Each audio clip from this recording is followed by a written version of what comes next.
Hello, my loves. This reading is for you if 1 degrees, 33 minutes of Aquarius shows up in your fifth house. If you have not already watched the introduction video for these readings, please go ahead and do that so you're caught up to speed and make sure you're at the right video. So let's talk about the house system. The houses in the zodiac story represent the where something is happening, where in our lives energy is being focused. So as the moon and the sun come to the same place in the sky, there is a focus on this area of your life. This is the fifth house. The fifth house is ruled by the fifth sign of the zodiac, which is Leo. The sun rules Leo, so the sun also rules the fifth sign of the zodiac. The themes of the fifth house are fun and games, pleasure, hobbies, creativity, and the first child. So this is the area of your life that I'm going to invite you to find something new, find a new way of rebelling, a new thought, belief, event, game you can play that is different than normal games. So here's a quick example. I like to play collaborative board games, collaborative card games, collaborative games. So this is a way of rebelling, right? Because rebellion just simply means doing something against the grain. Most games have one person competing with another person to see who can be the best.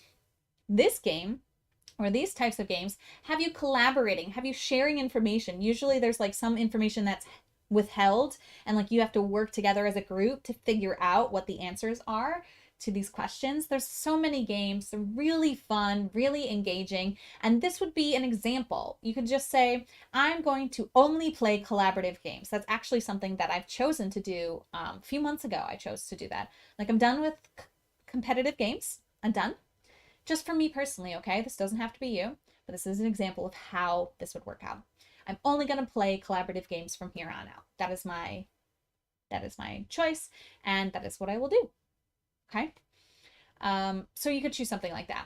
You could choose a new hobby, and maybe it's a hobby that like for some reason is against the grain. Maybe it's a hobby that like not a lot of people do, or maybe it's a hobby that like I don't know, maybe it's a hobby that has to deal with humanity, that has to deal with supporting our human family and collective. Because right now that's against the grain. Okay, right? And humanity is the focus of the Aquarian energy. So anything that you can relate back to humanity is always going to be extra supported under the energy of the Aquarius. Maybe it's something new with your first child. Okay. Maybe it's a way of going against the grain with your first child. Like maybe your first child's been asking you to do something that's against the grain within the realms of reasonability, right? You don't need to cause chaos in your life with this new moon energy and affirmation, but we do want to focus on what it is that we can do that's out of the side of the norm. And maybe it's something with your first child. Maybe it's something you guys do together.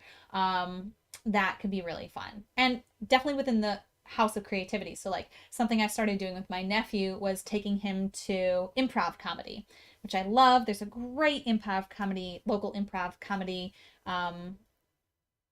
Ironically, it's like a sports thing where two teams compete against each other, but it's all kind of just for the show. It's not real. But yeah, there's this energy of it's a game, so it's like this against the grain comedy kind of thing, right? And it's something that I could do with a child, right? Like it's for all ages. So that's just an example. You're gonna come up with your own example. You're going to do that. You can pause the video if you need more time. I am going to talk a little bit more about the house system here. So if this information loses you, or if you're not really interested in learning more about the house system, just scroll ahead to when the screen changes, okay? So if you're using the whole house system, so I'm particularly only talking about the whole house system here. So if you don't use the whole house system, you can scroll ahead. Typically, I use the whole house system. So if you got this video from me, this is a whole house system video, okay? If you're using the whole house system, that would mean that your rising sign is Libra. Okay. Look at my little notes down here. So if you're using the whole house system, your rising sign would be Libra because the houses are set by the rising sign and it moves along the zodiac wheel just like the houses do. Okay. Another thing you might notice using the whole house system is that every new moon will be in the next house. Okay, so the new moon in Aquarius happens in your 5th house. That means the new moon in Pisces is going to happen in your 6th house using the whole house system.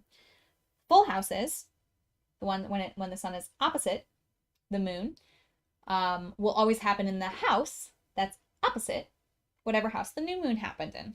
Okay, because it's now in an opposite place of the sky. So for you, this full moon in Leo will happen in the 11th house. Okay, because the 5th and the 11th house are on opposite sides of the wheel that Bitmoji Page is holding down there. Yes?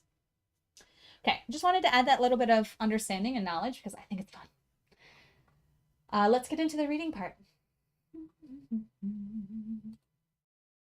If you have not already, closed your eyes, taken a few deep breaths, opened your heart to receive the guidance that's most aligned for you and invited your spiritual support team in here, please do that now. And if you haven't picked your rebellious energy, your way of acting against the grain in the realm of fun and games, do that now, because we're going to talk about Philidias, the goddess of travel. I love her and all of her little animals. Okay.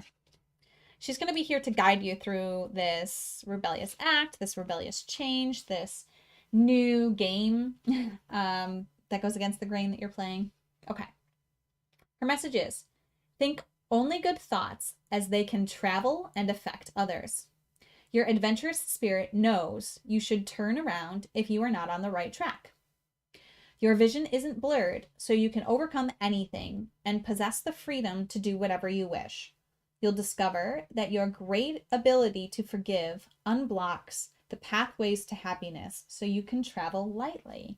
Ooh, I love all these themes. There's so much juiciness in here. Wow. Love it, love it, love it. Okay. Think only good thoughts as they can travel and affect others. Yeah, your thoughts don't just stay in your head. Your thoughts are vibrational waves that go out into the universe, okay? And then they come back to you, okay, eventually. And so she's bringing your awareness to clean up your thoughts, especially when it comes to making this change, making this choice. Because the things that you're thinking about are affecting others, and she wants you to be aware that thinking good thoughts will be supportive in whatever change you're making. The other thing is your adventurous spirit knows you should turn around if you're not on the right track. So let's say you chose something in the realm of rebellion and you start doing it and it just doesn't feel good and right for you to keep honoring it. Go ahead and change it, okay? Feel free to turn around and pick something new, okay? Definitely pick something new, but you don't have to stick with what you've chosen, especially with Philidias here, okay? She's also saying that you can see clearly, like you know what you want, you know where you're going, and you can overcome anything, and you possess the freedom to be whatever you wish. Okay, so if there's any resistance to this change that you want to make, this rebellious act that you want to engage in, again, within the realms of reason, any resistance, just know you can overcome that. You don't have to rebel just for the sake of rebellion. That's not going to work. Again, energy you put out is going to come back at you, and you're going to get people rebelling against you just for the sake of it, and that's not fun to experience, so don't engage in that. Okay, but if the change that you're making is aligned with you, it resonates, it feels great, and it may push the buttons of somebody else around you, you can navigate that, you can work through that, you can travel through that, because you can be whatever you wish, right? And if there's someone in your space that doesn't like this new change, this new energy, this rebellious against the grain thing that you want to do, that's okay.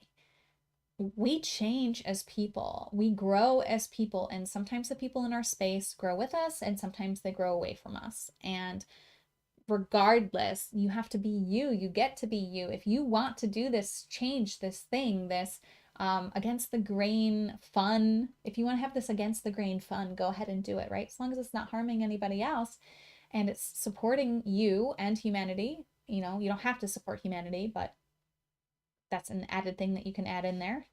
Extra bonus points for helping humanity.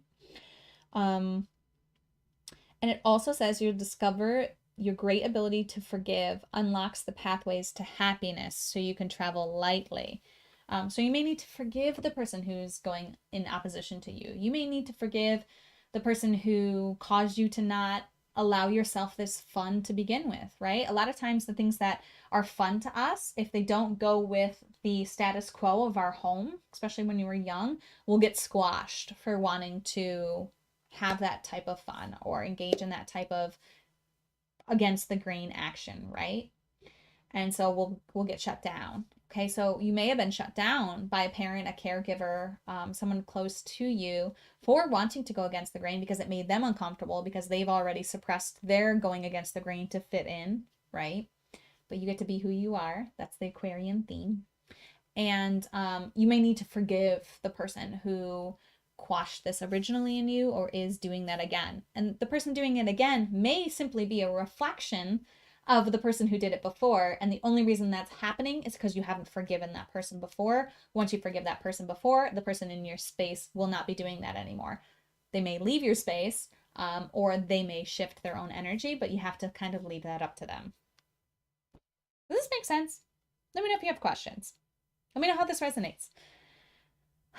Let Phildias guide you and enjoy your travel through this lunar phase. As always, namaste.